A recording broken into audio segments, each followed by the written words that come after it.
வணக்கம் livechennai.com viewers. நமது சென்னை ராயபுரம் தொகுதியில் உள்ள மிக முக்கியமான மற்றும் அற்புதமான சுற்றுலா தலங்களை பற்றி இந்த வீடியோவில் காணப்போகிறோம். அதற்கு முன்னாடி இந்த வீடியோக்கு ஒரு லைக் பண்ணிட்டு வீடியோவை ஸ்கிப் பண்ணாம முழுசா பாருங்க.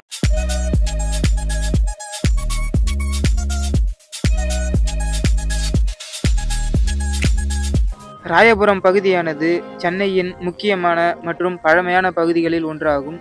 இந்த பகுதியில் கடற்கரை, மீன்பிடி துறைமுகம் மற்றும் வரலாற்று சிறப்புமிக்க கட்டிடங்களுக்காக புகழ்பெற்ற இடமாகும். 6வது இடத்தில் உள்ள சுற்றுலா தலம் N4 கடற்கரை. N4 கடற்கரை என்பது ராயபுரத்திற்கு அருகில் உள்ள முக்கியமான கடலோர பகுதியாகும். இந்த கடற்கரையானது ராயபுரம் மற்றும் தண்டையார்பேட்டைக்கு அருகில் அமைந்துள்ளது. மேலும் இந்த கடற்கரையானது வட சென்னையில் உள்ள ஒரு உள்ளூர் கடற்கரையாகும். இங்குள்ள இயற்கை எழில் மற்றும் அமைதியான சூழலுக்காக இது உள்ளூர் மக்களால் பயன்படுத்தப்படுகிறது. சமீப காலமாக புகைப்படங்கள் எடுப்பதற்கும் மாலை நேரங்களில் காற்றை சுவாசிப்பதற்கும் இது ஒரு நல்ல இடமாக பிரபலமடைந்து வருகிறது. 5வது இடத்தில் உள்ள இடம் ராயபுரம் பார்சி தீக்கோயில். இந்த கோவிலானது ராயபுரத்தில் உள்ள ஒரு சௌராஷ்டிர தீக்கோயிலாகும். 1910ஆம் ஆண்டு கட்டப்பட்ட இந்த கோவிலானது தமிழ்நாட்டில் உள்ள ஒரு பார்சி தீக்கோயிலாகும். இந்த கோவிலின் சிறப்பாக கோயில் நிறுவப்பட்டதிலிருந்து இன்று வரை அணையாமல் எரியும் புனித நெருப்பு உள்ளது. மேலும் பார்சிகள் மற்றும் சௌராஷ்டிர ஈரானியர்கள் மட்டுமே கருவறைக்குள் அனுமதிக்கப்படுகிறார்கள். இது ராயபுரத்தின் மத நல்லிணக்கத்தை பிரதிபலிக்கும் வகையில் உள்ளது. 4வது இடத்தில் உள்ள இடம் அன்னை எதிர்பார்ப்பு தேவாலயம். இது சென்னையில் உள்ள மிக பழமையான தேவாலயங்களில் ஒன்றாக கருதப்படுகிறது. இந்த தேவாலயமானது 500 ஆண்டுகள் பழமையான தேவாலயமாகும். 1523ஆம் ஆண்டில் போர்த்துகீசியர்களால் கட்டப்பட்டது. இது போர்த்துகீசிய கட்டிடக்கலைக்கு ஒரு சிறந்த எடுத்துக்காட்டாக உள்ளது. இதன் அழகிய உட்புற அமைப்புகள் காண்போர்களை வரலாற்று காலத்திற்கு அழைத்துச் செல்கிறது. 3வது இடத்தில் உள்ள இடம் ஆர்மேனியன் தேவாலயம்.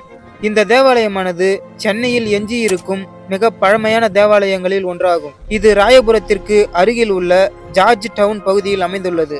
இந்த தேவாலயத்தின் சிறப்பாக இந்த தேவாலயமானது முதலில் 1712ஆம் ஆண்டில் கட்டப்பட்டதாகும் மற்றும் இந்த தேவாலயமானது செயின்ட் மேரிக்காக அர்ப்பணிக்கப்பட்டது. இங்கு செல்வதன் மூலம் இந்தியாவில் ஆர்மேனியர்களின் வரலாறு மற்றும் பங்களிப்பை பற்றி அறிந்து கொள்ள முடியும். அடுத்ததாக 2வது இடத்தில் உள்ள இடம் ராயபுரம் ரயில் நிலையம். ராயபுரம் ரயில் நிலையமானது தென்னிந்தியாவில் கட்டப்பட்ட முதல் ரயில் நிலையமாகும். மேலும் தென்னாசியாவிலேயே மிக பழமையான ரயில் நிலையங்களில் ஒன்றாகும். இந்த ரயில் நிலையமானது 1856ஆம் ஆண்டில் திறக்கப்பட்டது. சென்னைக்கும் ஆற்காட்டிற்கும் இடையேயான முதல் ரயில் சேவை இங்கிருந்துதான் தொடங்கியது. இதன் பாரம்பரிய கட்டிடக்கலையை இன்று வரை காணலாம். இந்த ரயில் நிலையமானது இந்தியாவின் ரயில்வே வரலாற்றின் ஒரு வாழும் நினைவு சின்னமாக உள்ளது. அடுத்ததாக முதல் இடத்தில் உள்ள இடம் காசிமேடு கடற்கரை மற்றும் மீன்பிடி துறைமுகம். இந்த இடமானது ராயபுரம் தொகுதியில் உள்ள மிக முக்கியமான மற்றும் கடற்கரை சார்ந்த பகுதி காசிமேடு ஆகும். இது ஒரு கடற்கரையாக இருப்பதுடன் சென்னையின் மிக முக்கியமான மற்றும் பரபரப்பான மீன்பிடி துறைமுகமாகவும் செயல்படுகிறது. இந்த இடத்தின் சிறப்பாக இந்த இடமானது ராயபுரம் பகுதியின் கடல் சார்ந்த வாழ்க்கையின் மையமாக உள்ளது. இங்குதான் சென்னைக்கு தேவையான மீன்கள் அதிக அளவில் வந்து குவிகின்றன. இந்த இடத்தின் வரலாற்று பின்னணியாக 14ஆம் நூற்றாண்டில் விஜயநகர பேரரசின் கல்வெட்டில் குறிப்பிட்டுள்ள மதராசப்பட்டினம் துறைமுகம் என்பது தற்போதைய காசிமேடு மீன்பிடி துறைமுகம் மற்றும் அதை சுற்றியுள்ள பகுதிகள்தான் என்று நம்பப்படுகிறது. இந்த மீன்பிடி துறைமுகத்திற்கு அதிகாலையில் ஆயிரக்கணக்கான மீனவர்கள் படகுகளை கரைக்கு கொண்டு வந்து அவர்கள் கொண்டு வந்த மீன்களை ஏலம் விடும் காட்சிகளை காணலாம்.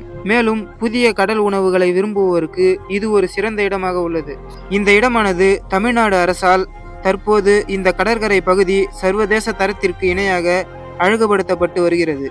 இந்த கடற்கரை பகுதியில் நடைபயிற்சி பகுதிகள், உணவு அரங்கம், குழந்தை விளையாட்டு பகுதிகள் மற்றும் ஒரு பெரிய மீன் சிற்பம் ஆகியவை அமைத்து தர திட்டமிடப்பட்டுள்ளது.